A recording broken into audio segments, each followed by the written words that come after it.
በጌታ የተወደዳችሁ ቅዱሳን ወንድሞቼና እህቶቼ አባቴ ብሩካን አባቶቼና እናቶቼ እግዚአብሔር ምሕረትና ቸርነቱን አብስቶልን ከእናንተ ጋር በእንደዚህ አይነት መልክ እንድንገናኝ ስለፈቀደ የተባረከው ተስፋችን ጌታችን ኢየሱስ ክርስቶስ ሞቶ ስለተነሳ በአብ ቀኝ ስላለ በእኛ ጋር በመንፈሱ ስለሚገኝ የክብር ተስፋ የሆነው ጌታ በመካከላችን ሆኖ የእግዚአብሔርን ሥራ አቅድና ዓላማ ስለሚያካፍለን እግዚአብሔርን እናመሰግናለን። መንፈስ ቅዱስ የክርስቶስ መንፈስ በመባል ይታወቃል። በዚህ ምክንያት ደስታችን የላቀ ይሆናል። ዛሬ ላለፉት 2-3 ሳምንታት ባይብል ስተዲ አለኝ። በዚህ በዴንቨር ከተማ ለረጅም ዓመታት በትንሹ 17 ዓመት በላይ መካፈልባቸው ወንድሞችና እህቶች አሉ እና በዛ ቦታ ላይ የሁለተኛ ጢሞቴዎስን እያጠናን ነበርና እንደው የቤት ጥናት መልክ አድርጌ ይሄንንም ሐሳብ ወደ እናንተ ይዤ ብቀርብ ለበረከት ይሆናል ከሚል አንፃር ከእናንተ ጋር ሁለተኛ ጢሞቴዎስን ቀስ እያልን እንከታተላለን ማለት ነው። እንጸልይ። ጌታ ሆይ እናመሰግናለን፣ እናከብርሃለን። ክብርና ምስጋናን ሁሉ ለአንተ እንሰጣለን። ይህ ጊዜ ጌታ እግዚአብሔር ሆይ ቃልህን ጌታ እግዚአብሔር ሆይ እንድታስተምረን ቃልህ ጌታ እግዚአብሔር ሆይ እንዲበራልን በኢየሱስ ክርስቶስ ስም ጸለይኩ። አባታችን ሆይ በናዝሬቱ በኢየሱስ ስም እግዚአብሔር አምላካችን ሆይ በትውልዱ ላይ የእግዚአብሔር ቃል ገብቶ ለውጥ እንዲያመጣ በኢየሱስ ስም እንጸልያለን። አባት ሆይ ጤናማ የሆነው የሕይወት ቃል በኢየሱስ ክርስቶስ ስም በዚህ የመገናኛ ብዙሃን አልፎ እንዲሰራ ቅዱሳን መላእክቶች በእኛ ዙሪያ ላይ እንዲሆኑ እግዚአብሔር አምላክ ሆይ ክብርህ እንዲገለጥ በጌታ በኢየሱስ ስም ጸልያለሁ። ቃሉንም በጥበብና በስልጣን ተናገራቸው ተብሎ እንደተጻፈ እግዚአብሔር አባት ሆይ ሕያው የሆነው ቃልህ በእግዚአብሔር ጥበብና በእግዚአብሔር ኃይል ተሞልቶ ወደ ትውልድ ወደ ሕዝብ እንዲደርስ በኢየሱስ ስም ጸለይኩ። አሜን። ጌታ የተባረከ ይሁን። ለመጀመሪያ ጊዜ አንድ ጊዜ ብቻ ሁሉ ጊዜ አልደጋግመው፣ አንድ ጊዜ ይህንን ቃሎች ምዕራፍ 1 አነበዋለሁ። በክርስቶስ ኢየሱስ እንደሚሆን የሕይወት ተስፋ በእግዚአብሔር ፈቃድ የኢየሱስ ክርስቶስ ሐዋርያ የሆነ ጳውሎስ ለተወደደው ልጄ ለጢሞቴዎስ ከእግዚአብሔር አብ ከጌታችን ከኢየሱስ ክርስቶስ ጸጋና ምሕረት ሰላም ይሁንልህ። ሌትና ቀን በልመናዬ ሳላቋርጥ ስለማስብህ እንደ አባቶች አድርጌ በንጹሕ ሕሊና የማመልከውን እግዚአብሔርን አመሰግናለሁ። እንባህን እያሰብኩ በደስታ ሞላ ዘንድ ላይ ናፍቃለሁ። በአንተ ያለውን ግብዝነት የሌለበትን እምነትህን አስባለሁ። ይህም እምነት ደግሞ በአያትህ በሎይድ በእናትህም በኤዎኒቄ ነበረባቸው፣ በአንተም እንዳለ ተረድቻለሁ። ስለዚህም ምክንያት እሳት እንደሚያቀጣጥል ሰው እጆቼን በመጫን በአንተ ያለውን የእግዚአብሔርን ስጦታ እንድታነሳሳ አሳስብሃለሁ። እግዚአብሔር የኃይልና የፍቅር ራስን የመግዛት መንፈስ እንጂ የፍርሃትን መንፈስ አልሰጠንም። እንግዲህ በጌታችን ምስክር ወይም በእስረኛው በእኔ አትፈር። ነገር ግን እንደ እግዚአብሔር ኃይል መጠን ስለ ወንጌል አብረኸኝ መከራ ተቀበል። ያዳነን በቅዱስም ማጠራር የጠራን እግዚአብሔር ነውና፣ ይህም እንደ ራሱ ሐሳብና ጸጋ መጠን ነው እንጂ እንደ ሥራችን መጠን አይደለም። ይህም ጸጋ ከዘላለም ዘመናት በፊት በኢየሱስ ክርስቶስ ተሰጠን። አሁን ግን በመድኃኒታችን በኢየሱስ ክርስቶስ መገለጥ ታይቷል።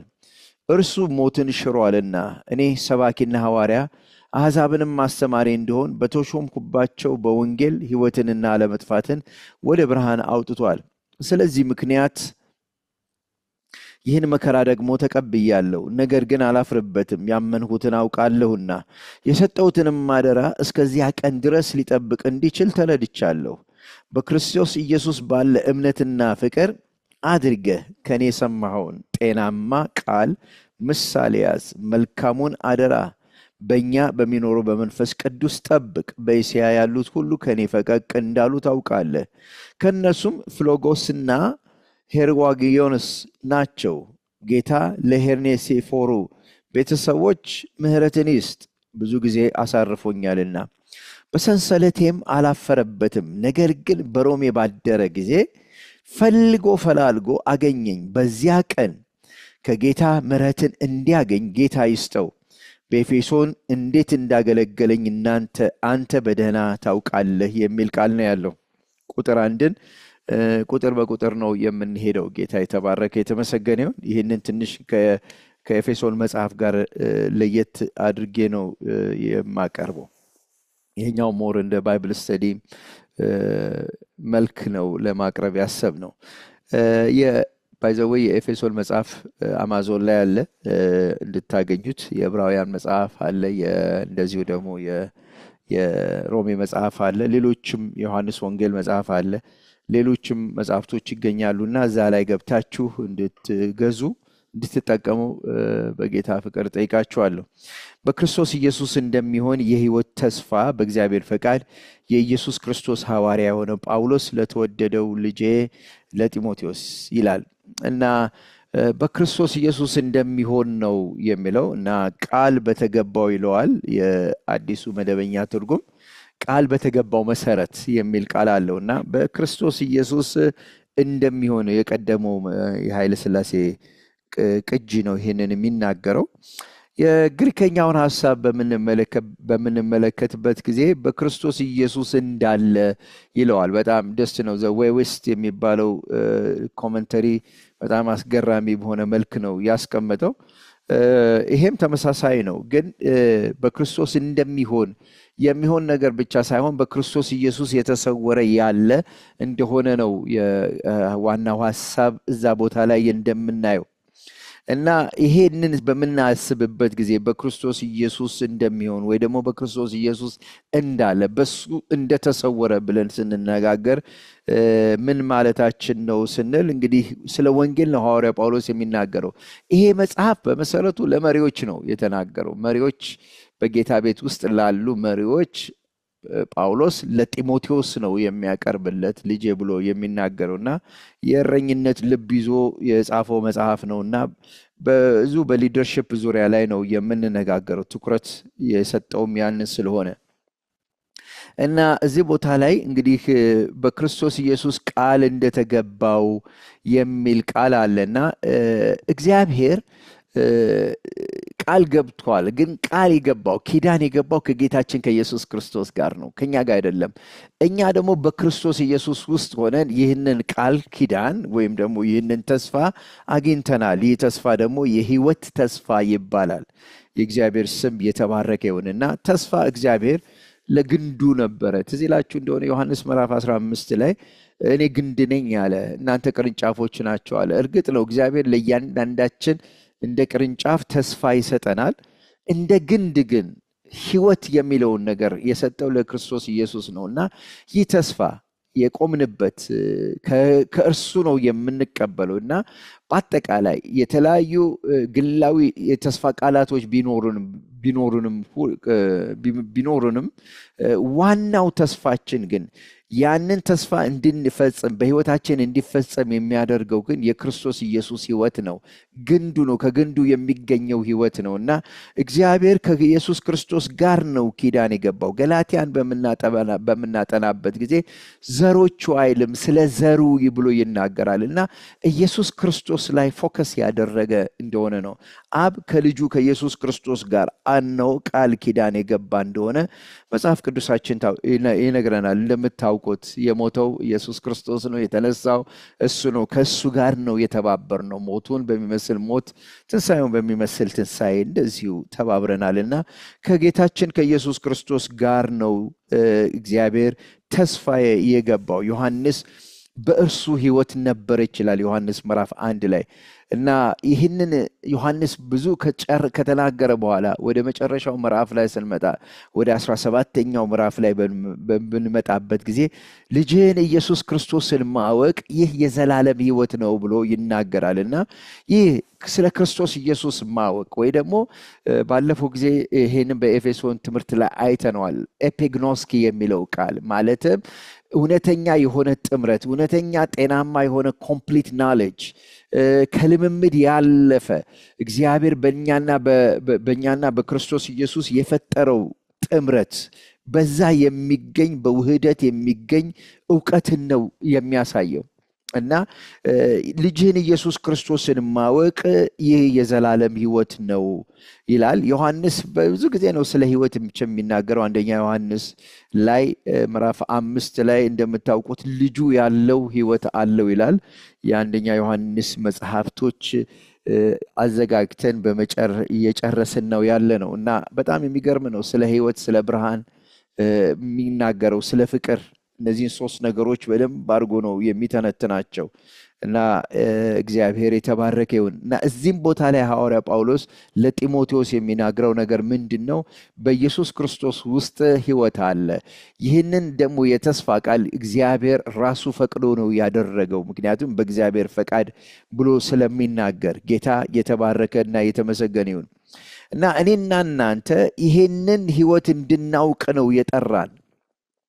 እና ቆላሲያስ ላይ በጣም የሚገርም ቃል ነው የሚናገረው። እና ምንድነው የሚለው? ቆላሲያስ ምዕራፍ 3 ላይ እንግዲህ ከክርስቶስ ጋር ከተነሳችሁ ክርስቶስ በአብ ቀኝ ያለውን በዛ ያለበትን እሹ ይላል። እና እዛ ያለው ጉዳይ ምንድን ነው? ክርስቲያኖች ምንድን ነው መፈለግ ያለባቸው? በክርስቶስ ውስጥ ያለው ምንድን ነው ብትሉኝ፣ ሕይወት ነው።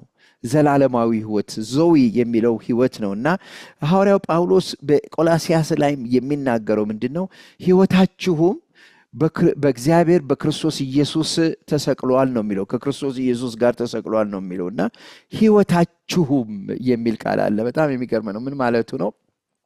ድሮ የነበረን ሕይወት ከክርስቶስ ጋር ከመሰቀላችን በፊት እነሆ የነበረን ሕይወት እና አኗኗር በአጠቃላይ ስጋ ዓለምና ኃጢአትን ባስመለከተ እግዚአብሔር የሚያውቀው ሕይወት ያ በአጠቃላይ ሕይወታችሁ ነው፣ የእናንተ ነበረ። አሁን ግን ያንን ወስዶ እግዚአብሔር ከክርስቶስ ኢየሱስ ጋር ሰቅሎታል ነው የሚለው። እና ከተሰቀለ ግን እናንተ በላይ ያለውን ምን አይነት ሕይወት ነው? አሁን የክርስቶስ ኢየሱስ የሚባል ሕይወት አለ። ቅድም ሕይወታችሁም አለበት። አሁን ደግሞ ሕይወታችሁ የሆነ ክርስቶስ እነሆ በሚገለጥበት ጊዜ እናንተ ከእርሱ ጋር ደግሞ በክብር ትገለጣላችሁ ይላል። አስገራሚ ቃል ነው። እና እርሱ ሕይወታችሁ ነው ብሎ ነው የሚናገረው። ድሮ የእኛን መጀመሪያና መጨረሻ የሚያውቅ እግዚአብሔር የኖርንበት ጌታን ሳናውቅ የሄድንበትን ጉዞዎች በስጋ በኃጢአት በዓለም በአጋንንት ተጽዕኖ የኖርንበትን በሙሉ እግዚአብሔር ይወስድና በመስቀል ላይ ካስቀመጠው በኋላ ምንድን ነው የሚያደርገው? ከክርስቶስ ጋር በሕይወት በሚያስነሳን ጊዜ ያን ጊዜ ደግሞ የኢየሱስን ሕይወት በአብ ዘንድ ተቀምጦ ያለበትን ሕይወት ያንን ሕይወት እንድንመላለስ ያደርገናል። ለምን ብትሉኝ ያ የልጁ የኢየሱስ ክርስቶስ ዕውቀት ወይ ደግሞ ብርሃን፣ የክብሩ ዕውቀት ብርሃን በእኔና በእናንተ በውስጣዊ ሰውነታችን ስለሚያበራ ነው። እና ሐዋርያ ጳውሎስ በቆላሲያስ ላይ እሹ አስቡ ይላቸዋል። ማድረግ ይችላሉ ማለት ነው። አዲሱ ሰው ማሰብ ይችላል። አዲስ ፍጥረት ከሆነን ውስጣዊ ሰውነታችን ማሰብ ይችላል፣ መገስገስ ይችላል፣ መሻት ይችላል ማለት ነው። የእግዚአብሔር ስም የተባረከ ይሁን። እና ይሄ ሕይወት ዓለም ከመፈጠሩ በፊት እግዚአብሔር የወሰነልን በፊቱ ቅዱሳንና ያለ ነውር እንድንሆን እግዚአብሔር የወሰነልን እንደሆነ ነው እዚህ ቦታ ላይ የሚያሳየን። እና እግዚአብሔር በኢየሱስ ክርስቶስ በኩል ይሄ አለው።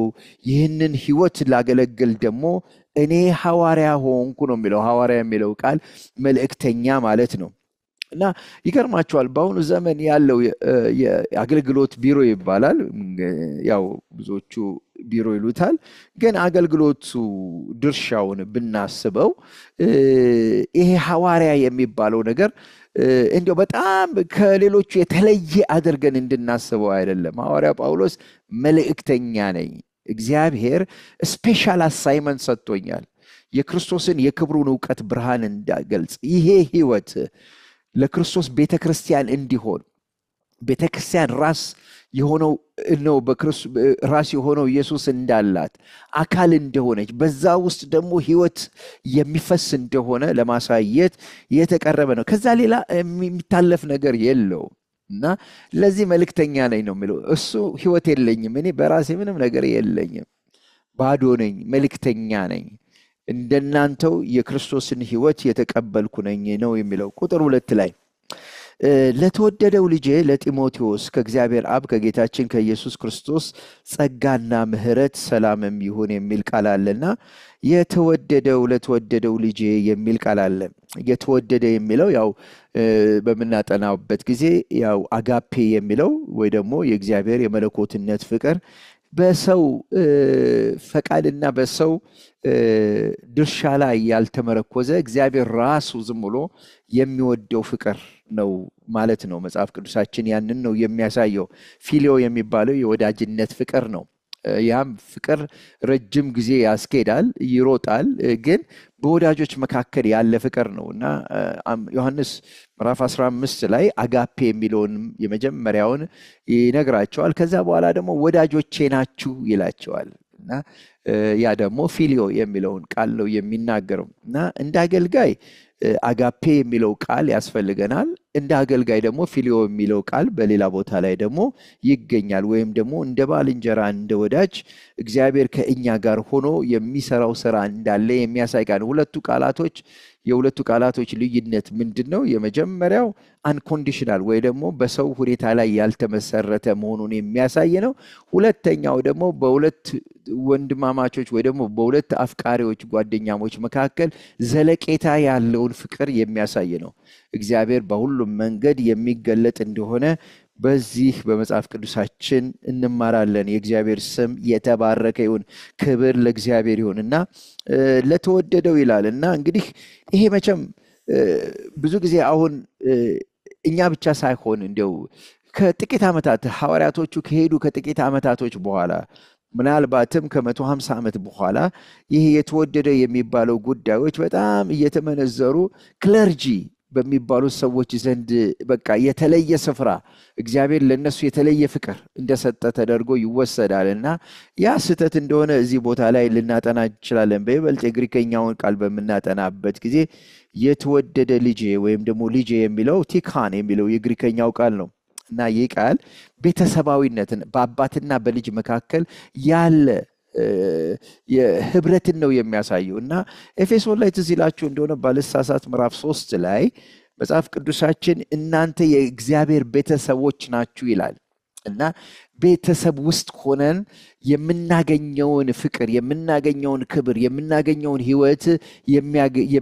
የሚያመለክት ቃል ነው። የምናጣጥመውን ህይወት ነው የሚያመለክተው እና ይህ ልጄ የሚለው ቃል አባት ልጁን ይወዳል፣ ሁሉን ሰጥቶታል የሚል ቃል አለና ብዙ ጊዜ በኢትዮጵያውያን መካከል በይበልጥም አሁን ከጥቂት ዓመታት 20 ዓመት 15 ዓመት ባለሳሳት በቃ ልጅ ልሁን ብለው ለመንፈሳዊ አባቶች ይሄዳሉ። በጣም በቃ ይሄ እንዲው ልጅ አድርገኝ በቃ ወይም ደግሞ እኔ ልጄ ነው ወይም አምባቴ ነው የሚለው ሐሳቦች አሉና በዚህ ጉዳይ ላይ በጣም ብዙ ጉዳዮች ተነጋግረናል። አምብሬላ ቴዎሎጂ ወይ ደግሞ ዶሚኒየን ቴዎሎጂ የሚባል ነገር አለና በቃ ሰውየውን ለመያዝ ወይ ደግሞ ያንን ልጅ በቃ በእነሱ ስር ጌታን ስላወቀ በዛ ስር በቃ እንዲቆጣጠሩት ለማድረግ የሚመጣ ቃል አይደለም። ጳውሎስ እዚህ ልጄ የሚለው ሁለቱም የእግዚአብሔርን ሕይወት ተቀብለዋል። ልጄ የሚለው ግን ከጳውሎስ የተማረውና የሚማረው ነገር እንዳለ የሚያሳይ ነው። ከዛ በተረፈ ደግሞ የሚያስተምረው ትምህርት ደግሞ ሕይወት ያለበት ቃል ነው እና አንደኛ ጢሞቴዎስ ላይ በምናይበት ጊዜ ሕይወት ያለበት ቃል ብሎ ይነግረዋል። እዚሁ ላይ ወደ የሚቀጥሉት ፕሮግራሞች ላይ ስንመጣ ያዳነንም በቅዱስ አጠራር የጠራን ይላልና ሁላችንም ድነናል። በጳውሎስም ድኗል፣ ጢሞቴዎስም ድኗል እና ይሄ ልጄ የሚለው ቃል የበለጠ የፍቅር የመያያዝ በቤተሰብ ውስጥ ያለ ህብረትን የሚያሳይ ቃል ነው። ጌታ የተባረከ ይሁን እና በጣም ብዙ ችግሮች አሉ በኢትዮጵያውያን ቤተክርስቲያን ውስጥ። ልጅ ሲባል ልንመግበው ልንከባከቡ ይገባል። ግን መጽሐፍ ቅዱሳችን አገልጋዮች ሊመግቡ አገልጋይ ስንል ሐዋርያም ነቢያትም አስተማሪም ሊሆን ይችላሉ እና አንደኛ ጢሞቴዎስ ይቅርታ አልኩኝ ኤፌሶን ላይ በምናጠናበት ጊዜ እግዚአብሔር በእነዚህ ቢሮዎች በኩል አድርጎ ቤተክርስቲያንን ይመግባታል ነው የሚለው። ይመግባታል። እኛም ደግሞ በጅማት እንደሚያያዝ አንድ አካል እየሆንን እየተገጣጠመን ራስ ወደ ሆነው ወደ ኢየሱስ ክርስቶስ እናድጋለን እንግዲያውስ በጣም መጠንቀቅ የሚኖርብን ጉዳዮች ስላሉ ትንሽ እዚች ጋር ነካ ባረግ ደስ ይለኛል። አንደኛ ልጅ ስለሆነ ወይም ደግሞ ጌታ በእኛ ተጠቅሞ ሰዎች ጌታን ስለተቀበሉ ወይ ደቀ መዝሙር ስለሆኑ ወይ ደግሞ ስላስተማርናቸው በእምነታቸው ላይ ልንጫንባቸው አይገባም። በእምነታቸው ላይ ልንጫንባቸው አይገባም። የሮሜ ምዕራፍ 14 5 እና 6 ላይ 5 መጨረሻ ላይ ነው ያለው ሐሳቡ። ይህ ሰው አንድ ቀን ከሌላ ቀን እንዲሻል ያስባል፣ ያ ግን ቀን ሁሉ አንድ እንደሆነ ያስባል። እያንዳንዱ በገዛ አእምሮ አጥብቆ ይረዳ ይላል እና ቀንን የሚያከብር ለጌታ ብሎ ያከብራል፣ የሚበላም እግዚአብሔርን ያመሰግናል ለጌታ ብሎ ይበላል፣ የማይበላም ለጌታ ብሎ አይበላም፣ እግዚአብሔርን ያመሰግናል ነው የሚለው። እና በሰውየው እምነት ላይ የምንጫን መሆን የለብንም። እንዲያውም እዚህ ቦታ ላይ የሚናገረው እንደ እምነቱ እንደተረዳው እንደ አጥብቆ በተረዳበት በዛው ይመላለስ ነው የሚለው። እና እኔና እናንተ እንዲሁ የሰዎችን ጀርባ ላይ ሆነን በቃ እየተከታተልን ለምን ይህንን አደረግ ለምን ያንን አደረግ የምንለው አይደለም። የእምነት ነፃነት ያስፈልገዋል። ሰው በደረሰበት ተምሮ ማደግ ይገባዋል ማለት ነው። ብዙዎቻችን ለምሳሌ ከኦርቶዶክስ እንወጣለን፣ ከፕሮቴስታንት ከካቶሊክ ልንመጣ እንችላለን፣ ከእስልምና ልንመጣ እንችላለን፣ ከቡዲስት ብዙ የለም በእኛ አውድ።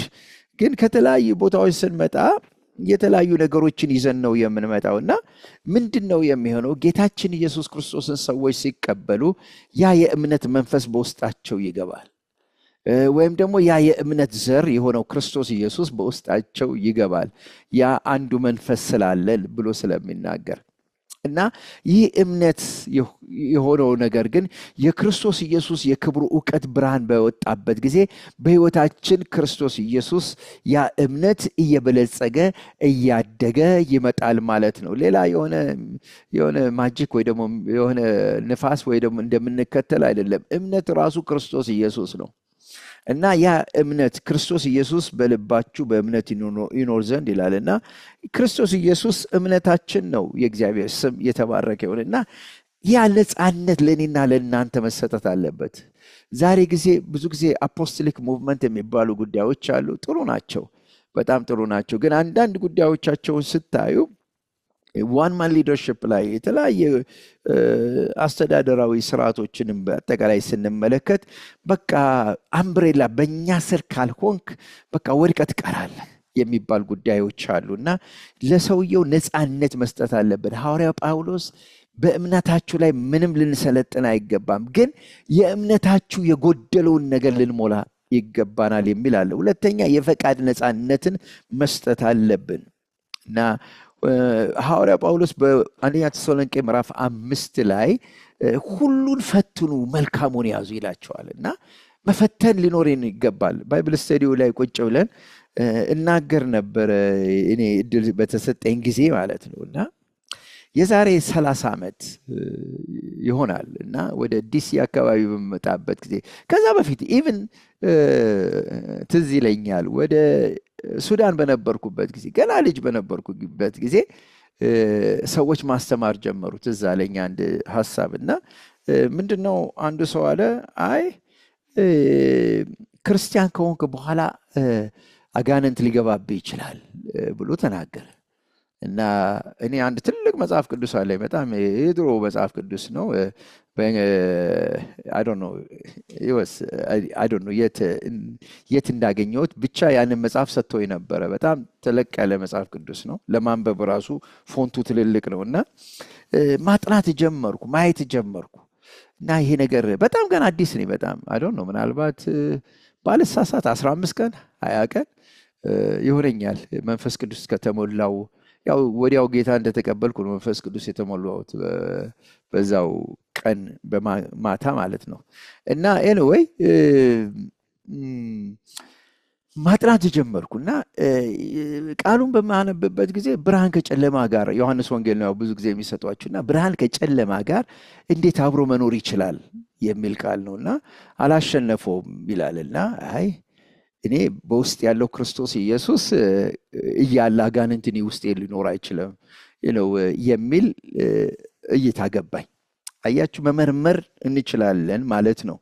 እና ሁሉን ፈትኑ ይለናልና ዲሲ አካባቢ ስንመጣ የመጀመሪያ የሆነው ነገር ያው ፎልት ፋይንደር መሆን የለብንም ግን የእግዚአብሔር ቃል ሰዎች ካስተማሩን በኋላ ካገለገሉን በኋላ እንዲሁ ይህ ጉዳይ ምንድን ነው የሚለው ምን ማለቱ ነው ብዬ በተቻለ መጠን መጽሐፍ ገዛለሁ ሪሰርች አደርጋለሁ አሁን ደግሞ ቴክኖሎጂ በጣም ጥሩ ስለሆነ ያው ኦንላይን ላይ እናገኛለን እና ሁሉን ለመፈተን ፈቃደኝነት ተሰጥቶናል ነፃነት ተሰጥቶናል እንዲሁ ዝም ብለን መንጋ ሆነን እረኛውን መከተል የለብንም እና በጣም ወዳቸው ማከብራቸው አገልጋዮች ናቸው ከእግራቸው ስር ተቀምጬ የምገለገለው ፓስተር ዳንኤል መኮንን ፓስተር ዶክተር ሃምፍሬ እነዚህ ግን ያውቁኛል ፓስተር አበራ ተሰማውን ያውቁኛልና ቤት ስገባ እንዲሁም ብዙ ጊዜ ከቤት አልወጣምና መጽሐፍ ቅዱሴን አነባለሁ ጸልያለሁ ረጅም ጊዜ በዛ ነበር ማሳልፈው የኛ ፈቃድ አለን ለመመርመር ከዛ ካወቅነው ዕውቀት በላይ ደግሞ ሪሰርች ለማድረግ መረመሩት ይላል ፈለጉት ይላል ኢየሱስን እኮ ፈልገውታል በብሉይ ኪዳን መረመሩት ይላል በቃ መቼ እንደሚመጣ ማን እንደሆነ ብዙዎች ደግሞ ህይወታቸውን ሰጡ እናንተ ደግሞ እድለኞች ናችሁ አላቸው ሌላው የህሊና ነፃነት ነውና ሐዋርያ ጳውሎስ ልባችን በሚፈርድበት ከእውነት እንደሆነ እናውቃለን መንፈሳችንን በፊቱ እናሳርፋለን ልባችንን በፊቱ እናሳርፋለን ይላልና ህሊና እና አንደኛ ቆሮንቶስ ምዕራፍ 10 ቁጥር 29 ላይ ስለ ባልንጀራ ህሊና እንጂ ስለ ገዛ ህሊና አልናገርም አርነቴ ስለ ሌላ ሰው ህሊና የሚፈርድ ኧረ ስለምንድነው ነው የሚለውና በሰዎች ህሊና ላይ እንዳንሰለጥን የሰዎችን ህሊና እንዳናቆስል ቆሮንቶስ ላይ በጣም ብዙ ያስተምረናልና እያለ ያለው ምንድነው አንድ ወንድምህን እራት ከጋበዝክ በኋላ ለምትፈርድበታለህ የሚል ሐሳብ ነው ዋናው ሐሳብ ያ ነው በቆሮንቶስ ላይ የምናየው ቤተክርስቲያን ከመጡ በኋላ ቅዱሳኖች ለምን በህሊናቸው ላይ ኮንትሮሊንግ ስፒሪት ዊችክራፍት ነው ባይዘው ለምን እንደዛ እናደርጋለን ነው የሚለው እና በህሊናቸው ላይ የሚያቆስል ነገር ማድረግ እንደሌለብን ነውና ብዙ መሪዎች ከዚህ ነገር መቆጠብ እንዳለባቸው ነው ምክንያቱም ለጢሞቴዎስ ነው ይሄን ነገር የሚያስተምረው የዘመኑ ችግር እንግዲህ እንደምታዩት ልጄ ነው ብለን የምናለያየው ጉዳይ አለ በቃ ተወዳጅ ሲባል ፌቨሪቲዝም መስጠት አለብን ወይ የሚለውን ደግሞ ማየት ይኖርብናልና እኔ እኮ በቃ እኔ ቃሌዎት ልጅ ነኝ እኔ መሰረተ ክርስቶስ ልጅ ነው አንድ ብዙ ጊዜ የሚደገሙ ነገሮች አሉ በዚህም በዳያስፖራው የዚህ ቸርች አባል ነው የኛ ልጅ ነው የሚባሉ ጉዳዮች አሉና ሐዋርያ ጳውሎስ በዛ መንፈስ አልተናገረም በጭራሽ የተናገረው በእግዚአብሔር ቤተ መንግስት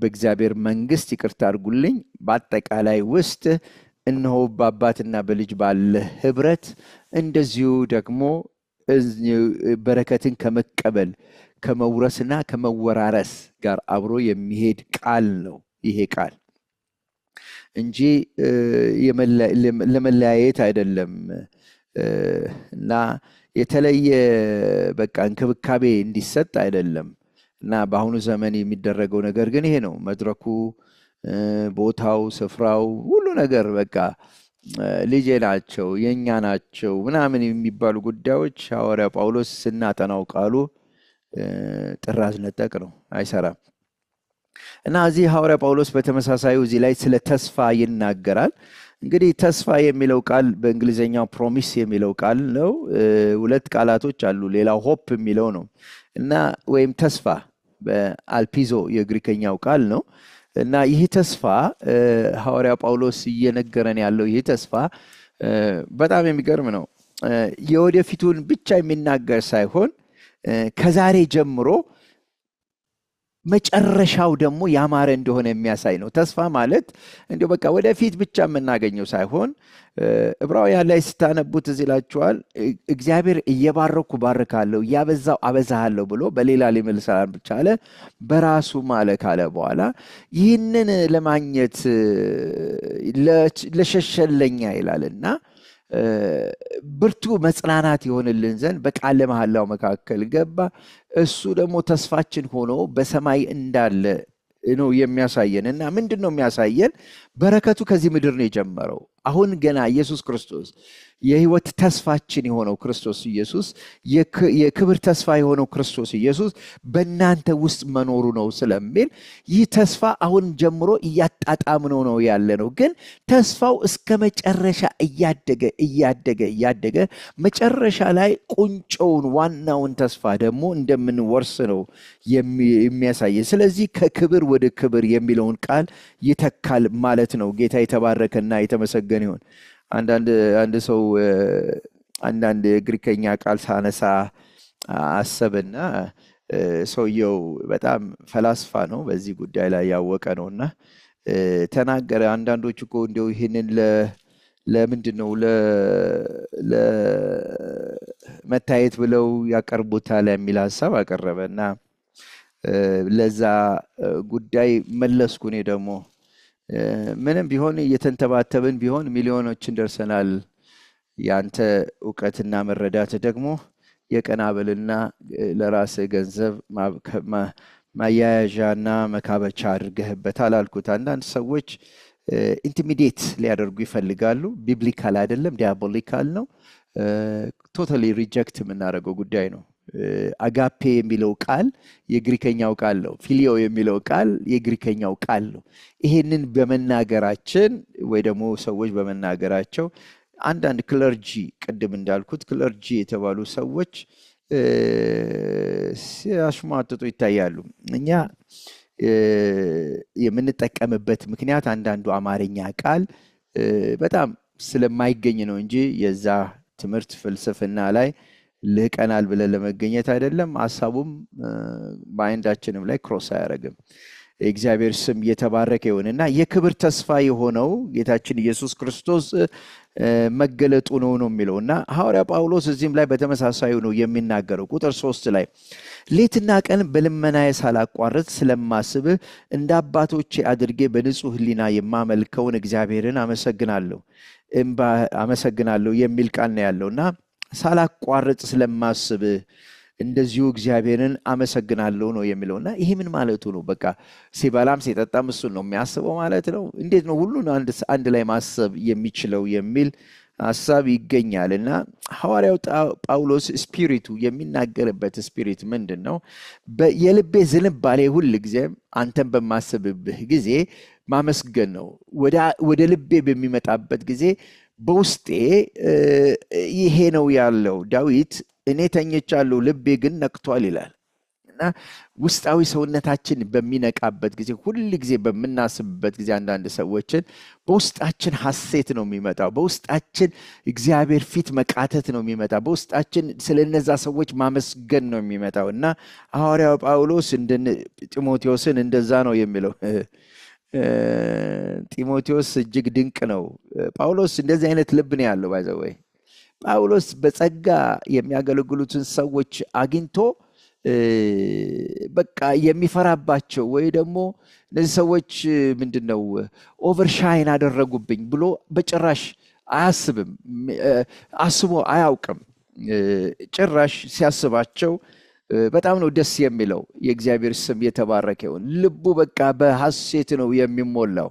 ምክንያቱም በእግዚአብሔር ቤት ውስጥ በረከትን መካፈል የሚለው ጉዳይ በጣም የገባውና የተረዳ ነው እና የልቡ ዝንባሌ ነው እና አንደበቱ ብቻ ትራዲሽናሊ ብቻ የሚጸልይ ወይ ደግሞ እንደ ባህል አድርጎ በቃ አገልጋዮቹ ሲያገኝ እንደው በቃ የሚጸልይ ሰው አይደለም። ወይ ደግሞ ህዝብ መካከል ቀርቦ ስለከሌ ብሎ የሚጸልይ ሰው አይደለም። ኢነርማን ውስጣዊ ማንነቱ በራሱ በቃ የሚጸልይ ሰው ነው። በቃ ይሄ ሰውዬ ማንነት በቃ ኔቸሩ ነው ማለት ነው። የአዲሱ ሰው ኔቸር ነው። ምክንያቱም እንደ እግዚአብሔር ምሳሌና መልክ የተፈጠረ ነው። ሐዋርያ ጳውሎስ የማመልከው እግዚአብሔር በንጹህ ሕሊናዬ የማመልከው የሚል ቃል አለውና ይሄ ማምለክ የሚለው ቃል በጣም ልዩነት አለው። ዛሬ በየመድረኮቻችን ያው የምናሸበሽብበት ወይ ደግሞ በጣም እንደዚህ የምንጮህበት ወይ ደግሞ የምናለቅስበት ጉዳይም አይደለም። ከዛ ያለፈ ነው። ሐዋርያ ጳውሎስ ሎትሪስ የሚለው የግሪከኛው ቃል ነው። ላትሮን የሚለውን ቃል ይይዛል እና ይሄ አምልኮ ለሽልማት ለዋጋ የሆነ ስራ ያለበት አምልኮ ነው። የሚሰራበት ስራ ነው። ትልቅ ስራ አለው። ሐዋርያ ጳውሎስ ጤናማ የሆነውን ቃል ቴዎሎጂካል ዶክትሪኖችን በሙሉ ክርስቶስን ማወቅ የሚለውን ነገር እግዚአብሔር የገለጠለትን በሙሉ ለሱ የማድረስ ነገር ነውና ይህ አይነቱ አምልኮ የሚገርም አይነት አምልኮ ነው። ሐዋርያ ጳውሎስ ለዚሁ ጋር በንጹህ ሕሊናዬ ብሎ የሚናገረው ቃል አለ። እንግዲህ በሰውና በእግዚአብሔር ፊት ንጹህ ሕሊና ትኖረኝ ዘንድ ተጋለው ይላቸው ነበር በሐዋርያ ሥራ ምዕራፍ 24 ላይ። ሁለት ነገሮችን ነው የሚናገረው ሐዋርያ ጳውሎስ። በሰው የሚለው ነው። እንግዲህ በሰው ስንል ቅድም እንዳልኳችሁ ነው። ሰዎች በእምነታቸው በሕሊናቸው በነፃነታቸው እንዲያገለግሉ፣ ምክንያቱም ለአገልጋዩ ነው የሚናገረው እና እኔ እንደዚህ ነበርኩ ነው የሚለው። አገልግሎት ይህንን ይመስላል ነው የሚለው እና በምንም አይነት የሰዎችን እምነት የሰዎችን ሕሊና የሰዎችን ፈቃድ ዘሎ የማይሄድ ደሞም የማያሰናክል እድገታቸው ወደ ክርስቶስ ኢየሱስ ወደ ማወቅ እንዲደርሱ ፈጽሞ ማሰናከል የሚባል ነገር የሌለው ሰው እንደሆነ ነው የሚያሳየው። ወደፊት ስንመጣ ያንን ሐሳብ እናገኘዋለን። ምክንያቱም ሐዋርያው ጳውሎስ እምነትና ፍቅር ይኑርህ ይለዋል። እምነትና ፍቅር ይኑርህ ይለዋል እና ማመን የሚባለው ጉዳይ ለሐዋርያ ጳውሎስ ለጢሞቴዎስ የነገረው ስለ ግላዊ እምነቱ አይደለም። በጎች አሉ። እነዛም በጎች ያድጋሉ፣ ይለወጣሉ፣ ለእግዚአብሔር ክብር ይውላሉ ብሎ የሚናገረው ሐሳብ ነው። ምክንያቱም በክርስቶስ ኢየሱስ አድኖናል ይላል እና እሱ ሞትን ሽሯል ይላል። ከዛ በኋላ ደግሞ አለመጥፋትን እና ሕይወትን በእኔ አገልግሎት በሐዋርያ በሆንኩበት በእኔ በተሾምኩበት ገልጦታል ብሎ ነው የሚናገረው እና የመሪ ልብ ነው የምናየው እዛ ቦታ ላይ እና በሰው ፊት ሲል ያንን ነው የሚያመለክተው። ንጹህ ሕሊና ኖሮት የሚያገለግል ሰው እንደሆነ ሰውን በክርስቶስ የሚያውቅ እንደሆነ ነው እና በእግዚአብሔር ፊት የሚለዋልና እግዚአብሔር ምንድን ነው የሚጎዳው ሰውዬ ብለን ብንጠይቅ እግዚአብሔር በማይታይ ትልቅ ብርሃን ውስጥ ነው የሚኖረው እና በእግዚአብሔር ፊት በንጹህ ሕሊና ማለት ምን ማለት ነው? ጳውሎስ የገባው ነው። በደማስቆ መንገድ ላይ በሚሄድበት ጊዜ ጌታችን ኢየሱስ ክርስቶስ ለምን ታሳድደኛለህ አለው እና ጌታ ሆይ አንተ ማን አለው እና አልገባውም። መቼ አሳድጄ ያውቃለሁ ነው የሚለው እና አይ ከነዚህ ከተናናሾቹ እንዳለው ነው እና እነሱም ብታሳድድ እኔ እንዳሳደድክ ይቆጠራል ነው እና እግዚአብሔርን መበደል ማለት ይሄ ነው። ባልንጀራን ወንድምህን መጉዳት ማለት ነው እና በሰውና በእግዚአብሔር ፊት ይሄ መሆን የለበትምና እኔ ክርስቶስን አውቀዋለሁ አለና በእርግጥ በእውነት እግዚአብሔርን ማሳዘን ምን እንደሆነ የገባው ሰው ነው። በጣም የሚጠነቀቅ ውስጡ የበራለት ሰው ነው። አያችሁ፣ የጸጋ ስጦታ ሊኖረን ይችላል። የመንፈስ ቅዱስ ስጦታዎች ሊኖረን ይችላል። የአገልግሎት ቢሮ ሊኖረን ይችላል። የክርስቶስን የማወቅ የክብሩ እውቀት ብርሃን የሚለው ግን በጣም ማወቅ የሚገባ መረዳት ያለብን ጉዳይ ነው። ያ የተለየ ጉዳይ ነው። ሌላ አቨኑ ነው። እግዚአብሔር ክርስቶስ ኢየሱስን እንድናውቀው ይፈልጋል። የክርስቶስ የክብሩ እውቀት እና ያ በሚኖርብን ጊዜ ሕሊናችን ይበራል ማለት ነው። ሌሎችን የምንገምትበት ሌሎችን የምንመለከትበት መነጽር ጤናማ ይሆናል ማለት ነው። ቁጥር 4 ላይ እንደዚህ ይላል፣ እንባህን እያሰብኩ በደስታ ሞላ ዘንድ እናፍቃለሁ የሚል ቃል አለና በአንተ ያለውን ግብዝነት የሌለበት እምነትን አስባለሁ። ይህም እምነት ቀድሞ በአያትህ በሎይድ በእናትህም በአዋቂ ነበራቸው፣ በአንተም ደግሞ እንዳለ ተረድቻለሁ የሚል ቃል አለና ግብዝነት የሚለው ቃል ነውና ይሄ የሌለበት ጀንዊን የሆነ ማለት ነው። የመድረክ ተዋናይ ያልሆነ ማለት ነውና በዛ አይነት መንገድ ነውና ብዙ እንባዎች እንዳሉ ይታወቃልና ሐዋርያ ጳውሎስ ግን እንባህን እያሰብኩ ብሎ የተናገረበት ከእምነት የወጣ እንባ ነው። በጣም ልዩነት አለው። በስጋ ማልቀስና ከእምነት የወጣ እንባ በጣም የተለየ ነው። ክርስቶስን ከማወቅ ለሰዎች ከመራራት እውነተኛና ንጹህ ከሆነ የሚወጣ እንባና ከስጋ የሚወጣ እንባ እንዳይደለም። ዳዊት እንደ ፈቃድ እንባዬን በፊት አስቀመጥኩ ይላል። ራእይ ላይም እንደዛ የሚናገራል። የቅዱሳን እንባ ብሎ ይናገረዋል። በውስጣችን መንፈስ ቅዱስ በሚቃትትበት ጊዜ የሚመጣ እንባ ወይ ደግሞ የልብ መሰበር በጣም እንዳለ ልናውቅ ይገባልና እንባችሁን ከየት ነው የወጣው? ስለምንድን ነው የምናለቅሰው? የእግዚአብሔር ፈቃድ ባለበት ጉዳይ ነው ወይ የምናነባው የሚለው ጉዳይ በጣም ልናውቀው ይገባል። መቼም ይህን ስንል ከብሉይ ኪዳን ብቻ ሳይሆን ከአዲስ ኪዳን ብዙ መጥቀስ እንችላለን። ዕብራውያን መጽሐፍ ላይ ዕብራውያን ስንት ላይ ነው? ስለማን መሰላችሁ የሚናገረው? ዕብራውያን መጽሐፍ ላይ እንደዚህ የሚል ቃል አለ። ስለዚህ የላሉትን እጆች የሰሉት ጉልበቶች አቅኑ፣ ያነከሰውን እንዲፈወስ እንጂ እንዳይናጋ ለእግራችሁ ቅን መንገድ አድርጎ ከሰው ሁሉ ጋር ሰላምን ተከታተሉ፣ ትቀደሱም ዘንድ ፈልጉ። ያለ እርሱ ጌታ ሊያይ የሚችል የለምና የእግዚአብሔር ጸጋ ለማንም እንዳይጎድለው ብዙዎች የሚረክሱበት አንድ መራራ ስር ወደ ላይ በቅሎ እንዳያስጨንቋችሁ፣ ሴሰኛ የሚሆን እንዳይገኝ ወይም እንደ አንድ መብል በኩርነቱን እንደሸጠ እንደ ኤሳው ለዚህ ዓለም የሚመች ሰው እንዳይሆን ተጠንቀቁ። ከዚያ በኋላ እንኳ በረከቱን ሊወርስ በወደደ ጊዜ እንደተጣለ ታውቃላችሁ። በእንባ ተግቶ ምንም ቢፈልገው ለንስሐ ስፍራ አላገኘም። በእንባ ተግቶ የሚል ቃል አለ እና በጣም አስፈሪ ቃል ነው። እዛ ውስጥ ብዙ መግባት አያስፈልገንም። ግን እንባችን ሪሊ የዝሆን እንባ ነው ወይ? አንድ አገልጋይ በቅርቡ ስለ አንድ አገልጋይ ነገረኝና በጣም ደነገጥኩ። ምን ማለቱ ነው ብዬ ሄደው እና የዚህ አገልጋይ ይሄ አገልጋይ አለ ሲያለቅስ ያን ጊዜ ማን ማለት እንደሆነ ታውቃለህ አለኝ። የሚወራበትን ነው የሚነግረኝና ያ ማለት በቃ የሆነ ተንኮል ሊሰራ ፈልጓል ማለት ነው አለኝ። በኢየሱስ ክርስቶስ ስም አልኩ። እና መድረክ ላይ የሚለቀሱ መድረክ ላይ የሚጮሁ ንስሐዎች ምናምን ጀንውን አይደሉም ብዙ ጊዜ። እና አሁን በጣም እንዲያውም ሰው ሰልችቶታል። ባይዘው ቅዱሳን ብዙ መሪዎች ማወቅ የሚገባችሁ ጉዳይ ቢኖር በጣም ብዙ መሪዎች የእናንተን እንባ ብዙ ሊመለከቱ አይችልም። ምክንያቱም ከእንባ ጋር አብሮ ድርጊት ስለሌለ፣ ከጮኸቱ ጋር አብሮ ድርጊት ስለሌለ እና ከልብ ንስሐ ያስፈልጋል። ፋሽን መሆን የለበትም ማለት ነው።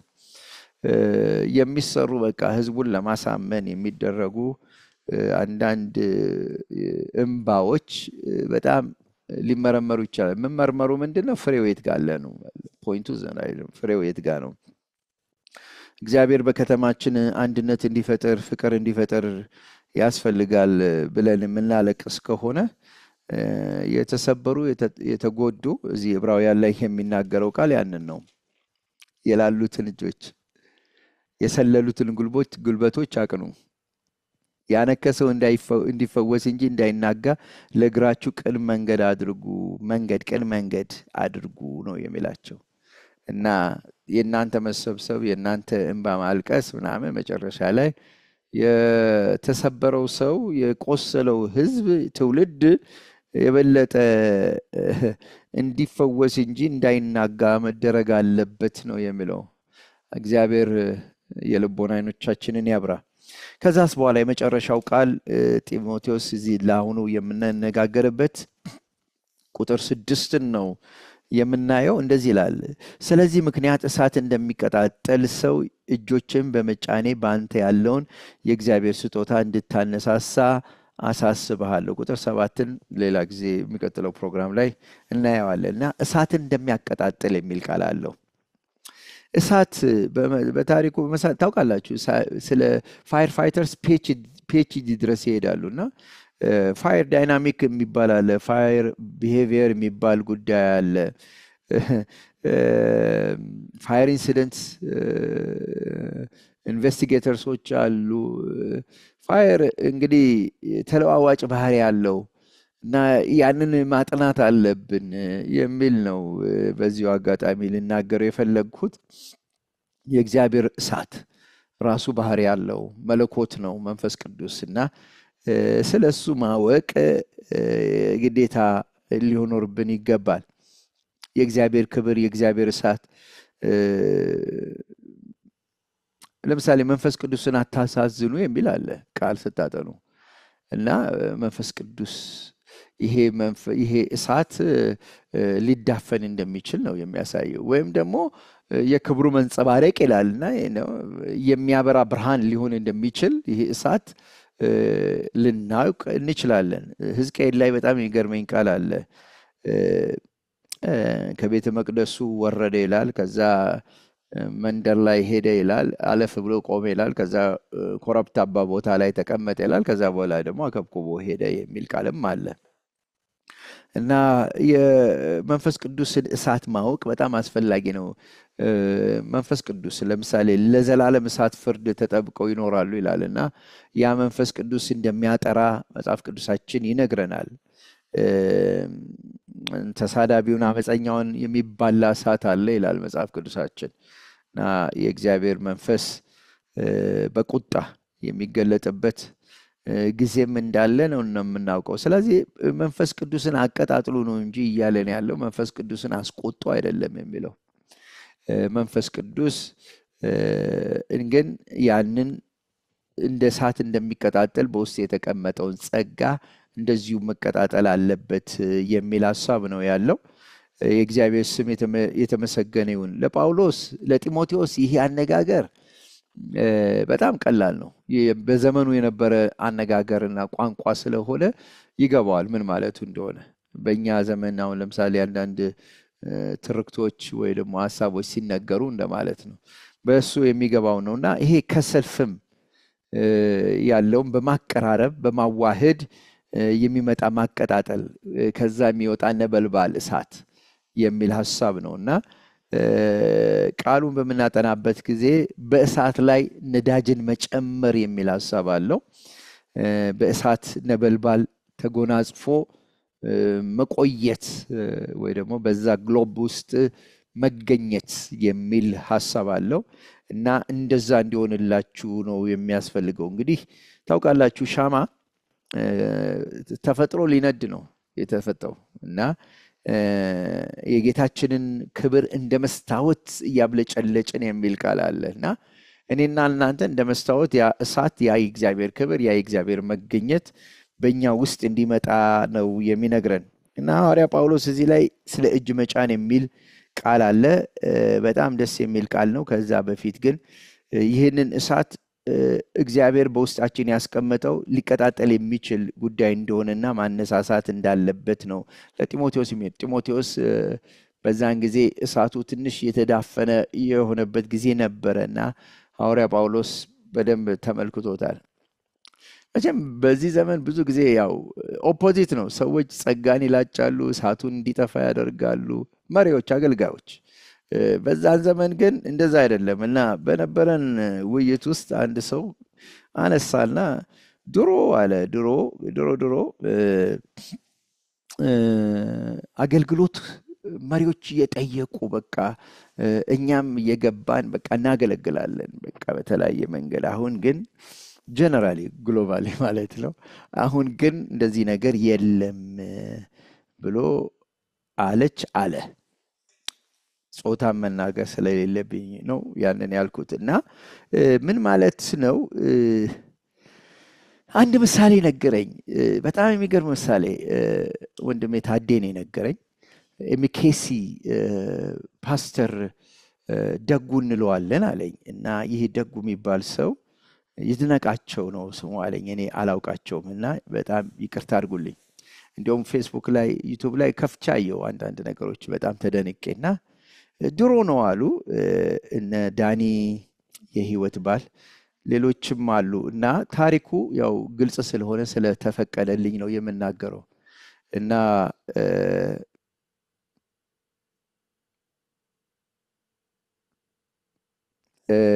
ስለተፈቀደልኝ ነው የምናገረውና ምንድነው የሆነው? ከቤተ ክርስቲያናቸው ሰዎች ወጡና ሄዱ ወደ ሌላ አይ ቲንክ ወደ ፌስ አርሚ የሚባለው ቤተክርስቲያን የሄዱት። እና ብዙ አይ ቲንክ እናንተም ብዙዎቻችሁ ይህን ምስክርነት ሰምታችሁታል። እና ይህ የእግዚአብሔር ሰው ወደዛ ቦታ ሄደ አለ። እና ወዛ ቦታ ሄዶ በሩን እያየ በጣም ብዙ ሰዎች ከዛ ቸርች ወደዛ ስለሄዱ ስላየ በጣም አዝኖ ምንድነው ምን ልታደርግ መጣ ብለው ጠየቁትና ልጆች ምን በድያቸው እንደሆነ አላውቅምና እዚህ መተዋል ብሎ መለሰ። እንዲያውም ሌላ ወንድም ሲነግረኝ ያለ ተንበርክኮ እያለቀሰ ሲወጡ ምንድነው የበደልኳችሁ ምንድነው ያሳዘንኳችሁ ብሎ ተናገረና ከነዛ መካከል አሁን በጣም በትልቅ የሚያገለግሉ ትልልቅ አገልጋዮች ተመልሰው ሚኬሲ ገብተው ቀሩ forever and ever ብሎ ተናገረኝ። እና ምንድነው እዚህ ቦታ ላይ የምናየው ጉዳይ ብትሉኝ እሳቱን የማቀጣጠል ሰዎችን የመሸከም ሰዎችን የማቀፍ ለእግዚአብሔር መንግስት ብቁና ንጽሕት ድንግል አድርጎ የማቅረብ ጉዳይ የመሪዎች ጉዳይ ነው። ሐዋርያ ጳውሎስ ለጢሞቴዎስ የተናገረው ጉዳይ ያንን ይመስላልና በዚህ ጉዳይ ላይ እሳቱን እንዲቀጣጠልበት በቃ ደረቅ ባለበት ጊዜ ነገሩ ተስፋ በቆረጠበት ጊዜ እንደው ወደ ኋላ ትንሽ መሸሽ በፈለገበት ጊዜ የዕብራውያን ጸሐፊም እንደዚሁ ነው የሚናገረው። ወደ ኋላ አፈገፈጋችሁ ነፍሴ ግን በዚህ ደስ አይላትም ካለ በኋላ ግን እሱ ግን ሂስቴፔን እግዚአብሔር ኪዳን አለው ፈጽም ያልተዋችሁም እያለ ነው ያለው። በእናንተ ውስጥ ይህንን ኪዳን አድርጌያለሁ ነው የሚለው። የመጨረሻው ቃል እጅ መጫን የሚለው ነው። በእጅ መጫን ነው ይህንን ነገር ወደ አንተ የመጣው ብሎ ነው የሚነግረውና የእጅ መጫንን ብዙ ጊዜ በአሁኑ ጊዜ በጣም ብዙ ችግር አለ። ብቻ አንዳንድ ሰዎች ምን ይላሉ? እኔ መቼም የእግዚአብሔር ክብር ሲወርድ በቃ ማንም ሰው እጁን ሳይጭንባቸው በቃ እንደው እግዚአብሔር መንፈስ ቅዱስ እንደው በራ ሁሉንም ልክ እንደ ብሉይ ኪዳን ቤተ መቅደሱን ሁሉ አውዶት ነበረ እያሉ ይናገራሉ። ብሉይ ኪዳን ቴዎሎጂ ነው እንቀበለዋለን። ግን ሐዋርያ ጳውሎስ እጅ መጫንን እዚህ ቦታ ላይ ከሪቫይቫል ጋር አብሮ ነው ያያያዘው። ጌታችን ኢየሱስ ክርስቶስ መንፈሱ ሰፍሮ አልተሰጠውም ይላል መጽሐፍ ቅዱሳችን። እንደውም እና ያለ ልክ ነው የተሰጠው። ሊሚት የለውም ለጌታችን ለኢየሱስ ክርስቶስ። አብ ልጁን ይወዳል እና መንፈሱን ሰፍሮ አልሰጠውም ነው የሚለውና ኢየሱስ ክርስቶስ ግን እጅ ይጭን ነበረ። እና እንደው አንዳንድ የትምህርቶቻችን ሐዋርያቶች እጅ ይጭኑ ነበረ። እና እጅ የመጫን አገልግሎት እግዚአብሔር ለሪቫይቫል የሚጠቀምበት አገልግሎት እንደሆነ ለአገልግሎትም የሚጠቀምበት አገልግሎት እንደሆነ እዚህ ላይ ቦታ ማየት ይገባናል። አንዳንድ ትምህርቶች ከብሉይ ኪዳን ይወሰዱና ወደ አዲስ ኪዳን ቆልመመን ልናስገባና በዛ ብቻ ልናስቀምጠው እንፈልጋለን። ግን አይደለም። እጅ የመጫን አገልግሎት በአዲስ ኪዳን የተሰጠ ነው። እጃቸውንም ይጭናሉ በድውዮች ላይ ይፈወሳሉ እንደሚለው ደግሞ እጅ በመጫን ደግሞ ጸጋን ማነሳሳት እንዳለ መጽሐፍ ቅዱሳችን ይናገራል። የቤተ ክርስቲያን ታሪኮችንም በምናይበት ጊዜ በርካታ የእግዚአብሔር ሪቫይቫሎች በዛ መልክ መጥተዋል። እርግጥ ነው ሰው እጅ ሳይጭንባቸው የእግዚአብሔር ክንድ የተገለጠባቸው አሉ። ግን እጅ ደግሞ ተጭኖባቸው የእግዚአብሔር ክብር የተገለጠባቸው መንፈስ ቅዱስ የተሞሉ አጋንንት የወጣባቸው የእግዚአብሔር ጸጋ በእነሱ ላይ የወጣ በርካታ ሰዎች አሉ። ያንን ለማለት ነው የምፈልገው እንግዲህ እንደ ባይብል ስተዲ ነው እያየነው ያለነው ቀለል ባለ መልክ። እግዚአብሔር ያክብርልኝ። የሚቀጥለውን ፕሮግራም ደግሞ አብረን እንካፈላለን። ሻሎም